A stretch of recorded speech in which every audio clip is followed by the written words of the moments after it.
Friends बरायबाय Bodojobinfo official YouTube चेनेलाव आसा खालामो नोंथांमोनहा गासैबो मोजां दङ।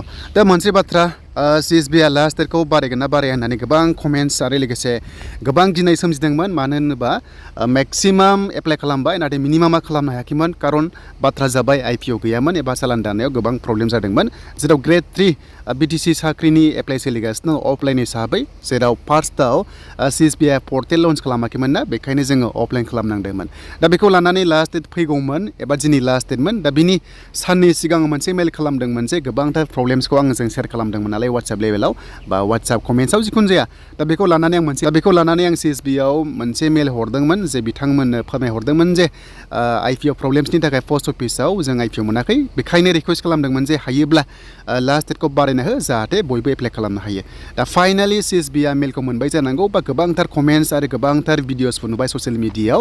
दा बिथांमोना बुजिखादों जे IPO प्रब्लेम्स आरो गोबांथार माने हजों क'क्राझारावबो चालान दानायाव गोबां माने लाइन जानांदों, जेरावनोखि मोनाबाबो मोना एबा गोबां लाइन प्रब्लेम जादों बेखौ मिन्थिनानै बिथांमोना लास्ट डेट बारायबाय।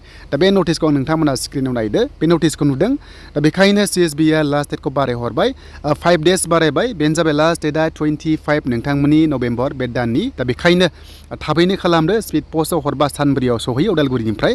दा जियानो जा डाइरेक्ट थांनानै होयोबा साबसिन जागोन, बेखायनो नोंथांमोना खालामदो जायफ्रानोखि दासिमबो खालामनो हायाखैमोन ग्रेड 3 आव। आरो बे एग्जामा जानुवारि फेब्रुवारियाव जानाय चान्सआ दङ 2025। दानि ग्रेडफोरखौ नायोबा, मानोना एडमिट इसु खालामनायाव 2 मान्थ्स गाहाम लायो, बेखायनो जानुवारि फेब्रुवारियाव एग्जाम कन्डाक्ट खालामनाय चान्सआ दङ।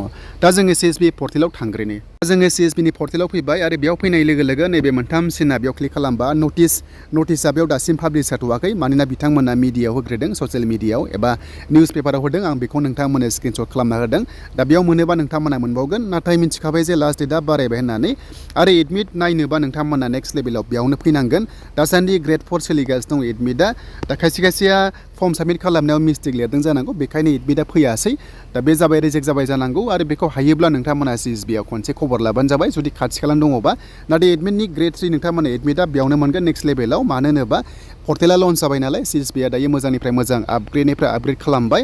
दा बेखायनो जोङो बेयाव नेक्स्ट लेभेलाव एडमिटखौ मोनगोन। आरो नेक्स्ट लेभेलाव गोदान साख्रि फैयोबा नोंथांमोना जेरै PNRD बा नोंथांमोननि भेटेनारि बा नोंथांमोननि हमना ला गोबां रोखोमनि पस्ट दंबावो, डिपार्टमेन्ट दंबावो, बेयाव फैयोबा अनलाइन खालामनाय चान्सआ बावनो दंसै आरो।